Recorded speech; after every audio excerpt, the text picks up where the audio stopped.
Good evening. My name is Bruce Montgomery, and thank you for joining me on this edition of Technology Access Television. Well, if you're like me, you're loving Chicago about now. Not only did we have the best winter in the history of this city, I mean, come on, 60, 70 degrees in April and March, and it's just been phenomenal. And Chicago is on a tear in so many wonderful ways. New businesses are sprouting up and taking root, and we've got some absolutely cutting-edge efforts to continue this process. This isn't just smoke and mirrors we have here. There is some real activity in the startup and entrepreneurial community.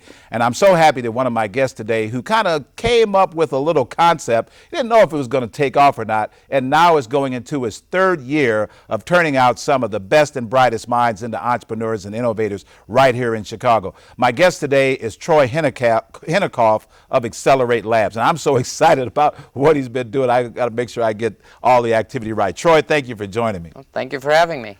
Troy, I remember the time when you kind of came into the Mayor's Council of Technology Advisors, and I think you and Sam said, we're going to throw up a couple of PowerPoints about this idea we have to maybe create a new business accelerator or incubator in Chicago. You didn't know how it was going to go. It seems like it's gone pretty well. I think it has gone pretty well. I like to measure results, and it's gone well because it's been fun, and we've got lots of great entrepreneurs. But more importantly, in the last 18 months since our first class graduated, those companies that have graduated have raised over $15 million and created over 100 jobs. And to put that in perspective, if I told you I had a business that was 18 months old, I'd raised $15 million in capital, and I have over 100 employees, that's an amazing trajectory.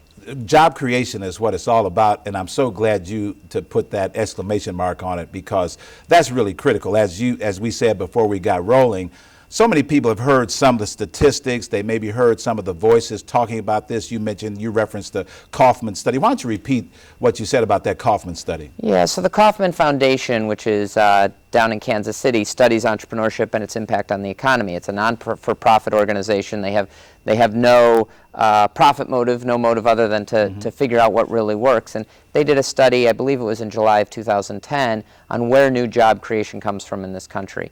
And the end result that they came up with was that 100% of the net new jobs come from businesses with 500 employees or fewer. And if you think about it, it makes sense. The big companies, sure, they can hire an additional 100, 200, 500 people at a time, but also some of those big companies are laying off 100, 200, 500 people at a time.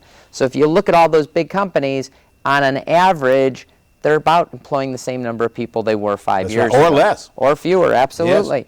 Yes. But if you look at the people, the small companies, the Groupons of the world, Groupon obviously is the most extreme example, but Groupon 5 years ago employed 0 people, and today they employ 10,000. Wow. Grubhub here in Chicago employs, I think they're at about 250, 275 now. 5, 6 years ago, they were 0. That's correct. Employees. So all the companies that I just talked about from Excelerate, those 100 employees, none of them had a job 18 months ago. So it's the young companies that are growing that are actually making the biggest impact on the number of jobs. So tell us how you came to start this effort. You were at Kellogg School at Northwestern. Were you an adjunct faculty member, and you were doing some teaching there to graduate business students? And then what happened? Yeah, so actually I'll roll back for a while. So I was helping at Kellogg for a number of years in their entrepreneurship department. Barry Merkin was kind of my mentor in teaching. And then the opportunity came up in 2004 where they wanted to teach that same class to the undergraduates. And they asked me if I would teach it as an adjunct. So I started doing that. And it was a great class about entrepreneurship, still is. And in 2008 in my class I had a group of students who had an interesting idea around music and the internet.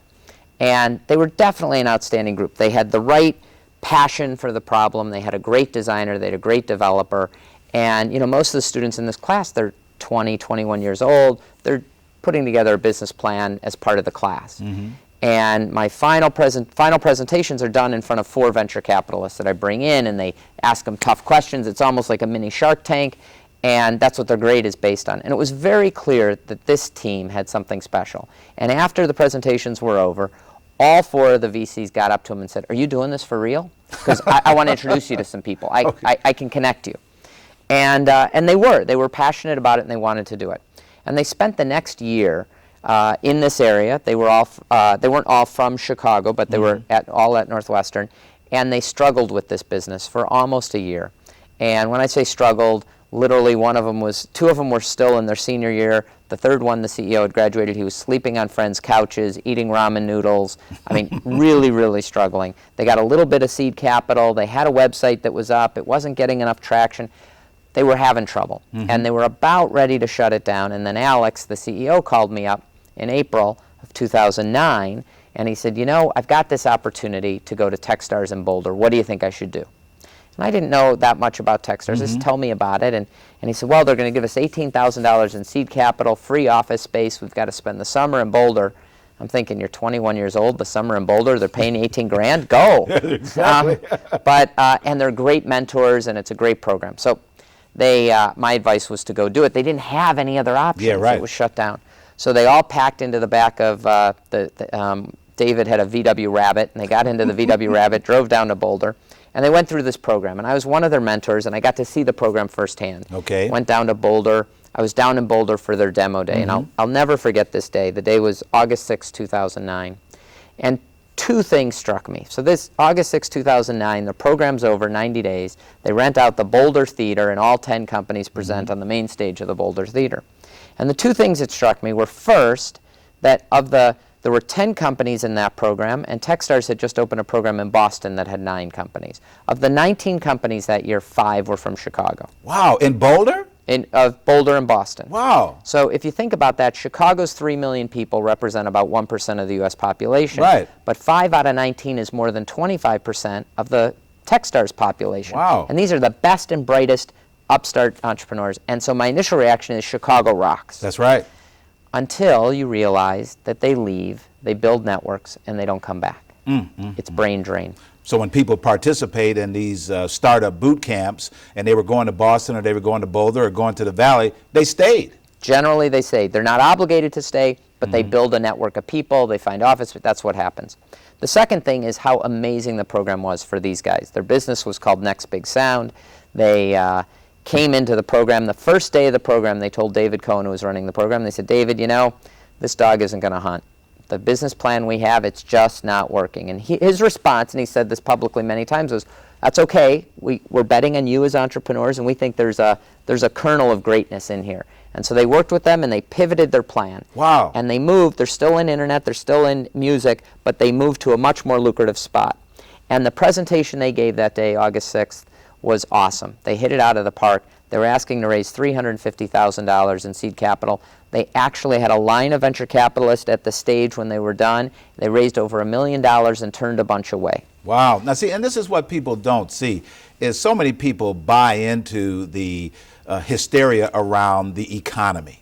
But as you're describing this process from 2009 to 2010 to 2011, all this momentum is created around startups and entrepreneurship. Right at the same time, people are talking about, you know, the economy going to hell in a handbasket.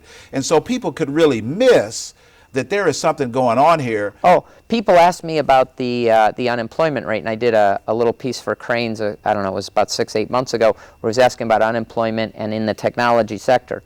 And while unemployment in Illinois has been hovering around 9-10%, whatever it is, at least, the unemployment, if you are a developer, if you have skills in PHP, Ruby on Rails, JavaScript, any of those things, there's actually what I call negative unemployment. And what I mean by that is you have a full-time job and you have people knocking on your door saying, hey, in your evenings and weekends, will you do a little side work for me? I'll pay you X number of dollars per hour. And so in my sector where I live, I don't see the unemployment because there's such demand. It's been estimated that in the city of Chicago alone, there are roughly 5,000 open job openings for programmers, for developers today that we can't fill because we don't have enough people to fill them. And so now we have startups like Code Academy. Code Academy is doing an amazing thank God job. Are coming to the table with the solution to meet a demand and problem by creating people. And that's what's so amazing is that the technology field always gives you an opportunity to get back on the horse or to get in the game. And so Code Academy is saying, hey, you don't know anything about programming? Who cares? Let's get you in this boot camp. Let's show you what people are doing right now. And then they get out there, and if they can cut it, teach you the skills so that you can be a developer. Yes. So let's go back to 2009. So I see what's happening. There were a handful of us from Chicago at Boulder Demo Day that day in August. And after Demo Day, we were sitting around the table at a Mexican restaurant, and we said, this is an amazing process. 5 companies from Chicago out of 19. Look at how great this is. We need to do this in Chicago. And so the next day we went and talked to David Cohen, who runs Techstars, and said, you know, you just opened Boston, you should open Techstars Chicago. We want to help you. We got to do this in Chicago. And David said, I'd love to, but I've already committed to 2 other cities. He couldn't tell us at the time. It was Seattle and New York, which they've since opened. And so I can't do it, but I want you to do it. And you know what? I'll give you whatever help you need. Right on. And so a handful of us got together. So that was in August. So by the time September, October, we started getting support. We had to raise some money. We had to figure out what this program was going to be, how it was going to work, how are we going to find and source the companies that we're going to take in, wrap with the things they need to be successful, funding, office space, legal, all that stuff, mentorship, how we're going to do all this. So by the time November came around, we had commitments from people that said, yeah, I'll write a check to support this. So we raised that money in December. In January, we opened for applications. So you yourselves were a startup yourself. Very much so a startup. And had to raise these funds. And let's just unpack this just a little bit. Describe the Techstars Now Accelerate process. What really happens for an entrepreneur that comes to the table and is fortunate enough to be accepted in the program? Right. So our model is we get hundreds of applications each year. Of those hundreds of applications, we'll interview 50 to 75 that on paper look good enough. We'll distill that down to the 10 that we accept. Wow. We take those, so it's harder to get into Accelerate than it is to get into Harvard, Yale, Kellogg, Booth, any school in the country. But we take those 10 companies and we wrap them with the things we think they need to be successful. So and the process goes for about how long are they involved in the process? So it's a 3-month boot camp. So it's highly, highly programmed for these 3 months. The 4th month is kind of non-programmed, but very, very important because that's raising money. And when you say programmed, you mean like day in, day out, sun up, sun down? 90 hours a week, I tell them. And it is. It's 90 hours a week. So what we give them is initially they get $75,000 in capital. That comes in 2 tranches. $25,000 comes from Accelerate's little fund in the form of a seed investment. The other $50,000 comes from New World Ventures. They've offered convertible debt. The companies can take it or not in very favorable terms. So $75,000 in capital to work with. Free office space, so we provide them office space for the 4 months. It's a 3-month program that goes for 4 months, and I'll explain that in a minute. Okay. So free office space for the period.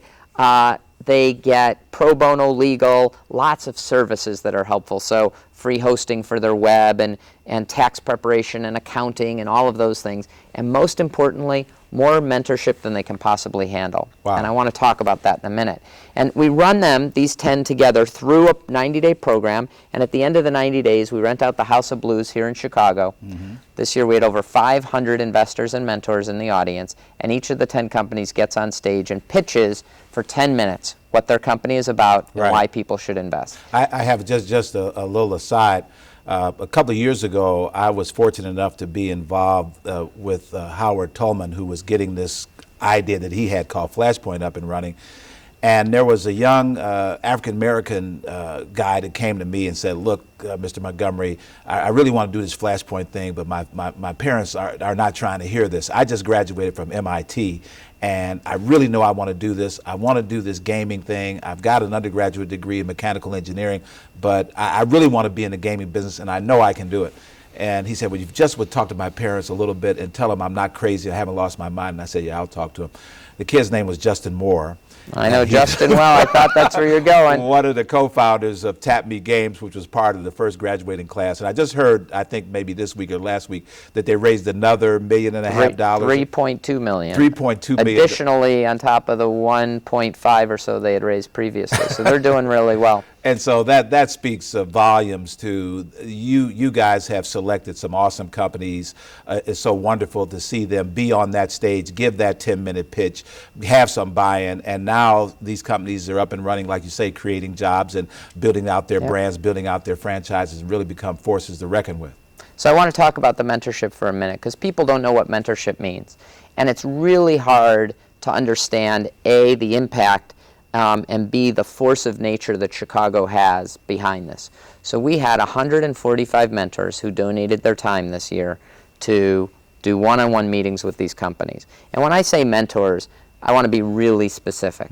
Founder of Groupon, founder of Grubhub, founder of CDW, founder of Priceline, founder of OpenTable, founder of OkCupid. This list goes on and on. Some of the best and brightest successful entrepreneurs here in Chicago are donating their time and sitting down with these guys.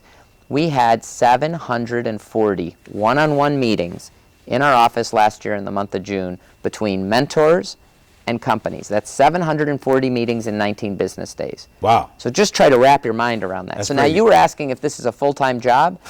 Picture just, well, first of all, the person, so we have some interns and people who help us. Just Right. scheduling 740 meetings in a month Wow. is more than a full-time job. Yes. But for the companies, so the month of June, That's like heavy horsepower. it's serious. And these are people that you can't get access to. Right. So there is no amount of money that you could pay Right. Brad Keywell to come be a one-on-one mentor. Now, he does a lot of this. He reaches out to the community. He does stuff for part of Lightbank. But, you know, you're a 26-year-old. You can't just walk in and say, hey, Brad, can I have half an hour of your time? I mean, this is a busy man, right?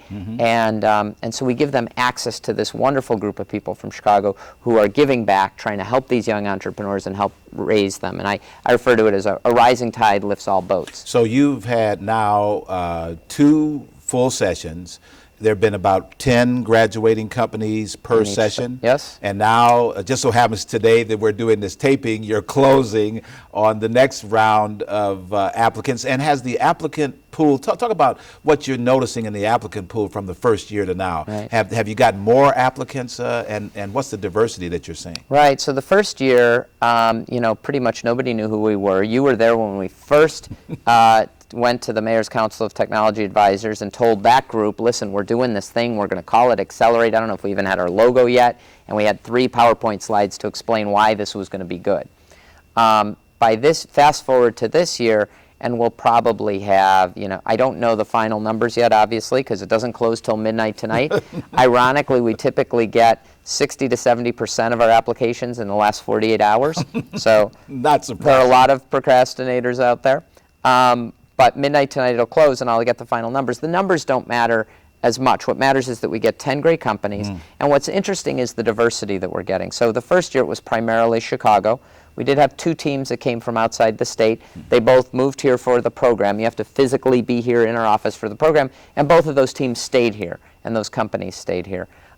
This year, I don't know what the final 10 will be comprised of, but I know that in the applications I'm seeing, the ones we've chosen to interview, much more geographic diversity.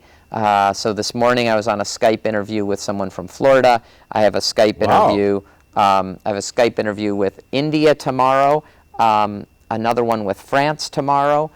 So we're getting not just, you know, the broader Midwest, the whole country, and the whole world. Now, one of the reasons I was so, you know, like a bloodhound tracking you down to get you on this show is because I think you have a very phenomenal perspective, having done this experience now going into the 3rd year, of how Chicago itself is maybe changing to build out this ecosystem. Yep. So all of these guys that have been mentors for you, this has probably been a very constructive experience for them to see the caliber and quality and tenacity and energy from these entrepreneurs. Say, you know what? Chicago really can cut it. Chicago has some great ideas. How are you seeing this glacial shift in this ecosystem? Is Chicago, because what I'm concerned about, and I mentioned this to you directly, is okay, for all the companies that don't get in, can they still land somewhere in a city that has rich soil and can be supportive, and that they can still be a part of the process? This isn't just, you know, an elitist activity, but we're trying to build out this broader ecosystem. What is your thoughts about the change in the landscape here in Chicago? So I have about 2 hours worth of thoughts on this subject. So first of all, I view our role as Excelerate to put a really bright light on 10 companies each year and to wrap them with the things they need to be successful, not just so they're successful, but to be inspirational. And sometimes I like to reach a little bit, and I refer to it as the Michael Jordan effect. So when Michael Jordan started playing basketball for the Chicago Bulls, within a year or so, every play lot in Chicago was filled with a little kid in a basketball. I want to be like Mike. That's right. And what we want to do is we want to have that same effect. Everybody who's thinking about being an entrepreneur looks to the Accelerate companies and says, I want to be on the stage at the House of Blues someday. And it gives them the confidence to take that leap. So that's number 1, inspirational. Number 2, tangibly, how do we support these other folks? So the first year, as we said, we were just a startup, and we picked our 10 companies, and we're rolling, and it's the middle of the summer, it's July, and somebody said to me, hey, Troy, what about those good companies you interviewed that didn't quite make it, that were this far from making it? What are they doing now? I said, I don't know. I'm so busy trying to keep track of these 10. I can't worry about that. And then over the course of our off season, once Demo Day finished, and I thought we were going to have off season on September 1st, the day after Demo Day. It turns out that that month following Demo Day is very important to work with the companies, have them understand negotiating with investors, term sheets, angel financing versus VC, all things they've never experienced before. So that last month, September, is actually an unscheduled part of our program, and I commit that I'll be in the office every single day helping them. But then, October, November, December, as we ramped up towards the second year, we thought, what could we do with these? And the Chicagoland Entrepreneurial Center, the CEC, the Illinois Technology Association, ITA, TechNexus, all got together and said, we want to support those guys. So last year we had interviewed 50, we selected 10. So companies 11 through 50 went through a program with those three organizations where the CEC did one-on-one mentoring with them. Una spent time in our office. TechNexus gave them free office space. ITA gave them free memberships in the ITA. They basically wrapped their arms around them and said, you guys belong, we're going to support you. And then in October, we did a miniature version of Demo Day in the Accelerate offices where we brought in angel investors and a bunch of those guys who were ready to pitch their businesses just like they do at the House of Blues, but on a smaller scale. And it was wonderful to see. And actually, at least 2 of them not only have applied, but I've already interviewed for this year. So they got some traction in the off season, and they're applying, and they're back at it again.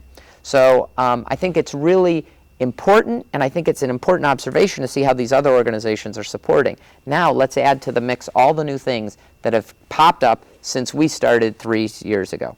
So Built in Chicago is opening very shortly. That's going to be that 50,000 square foot co-working space for entrepreneurs, a place for them to land, to work together, to share problems. Awesome.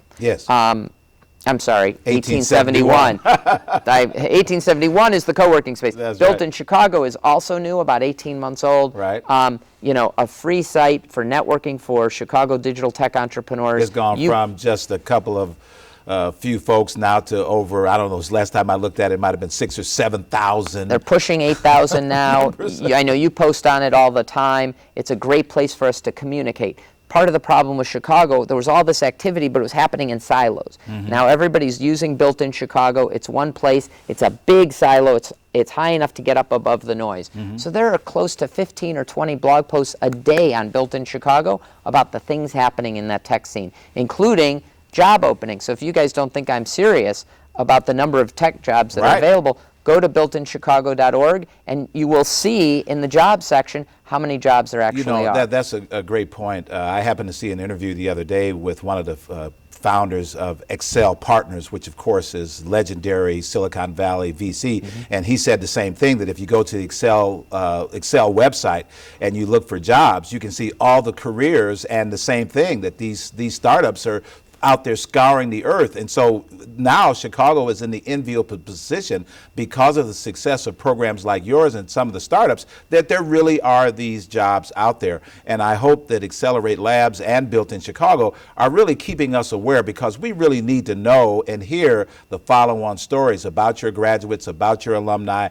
how they're expanding, what their needs are, and more importantly, the products and solutions that they're bringing to market that can be implemented by other companies who should be leveraging the platforms and the tools they create and bake that innovation into their concerns. But I need to make sure I don't stop with those. Because there's Technori, so Technori's blog, which is doing really well informing people, but more importantly, the Technori pitch. So once a month they have the Chase Auditorium. 500 people show up to hear 4 to 6 new startups pitch. That's right, once a month. Every single month. Entrepreneurs Unplugged, which is a great event. A little less formal, 250, 300 people come to hear stories, more in depth, 20, 30-minute stories about entrepreneurs telling their story.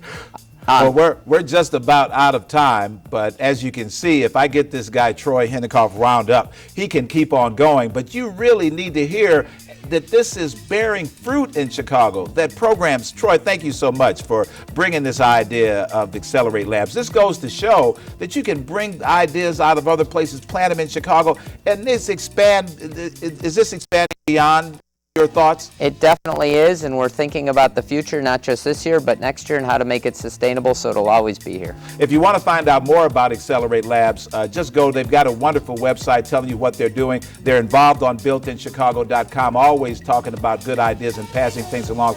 We must really take our hats off to this guy who said, hey, you know what? There's more out here to do, and I'm going to roll up my sleeves and do it. You probably know what he was buying himself into, because it's been a passion, a love experience. I want to thank you for supporting technology and innovation here in Chicago, and I want to thank you for supporting Technology Access Television. We'll see you next time.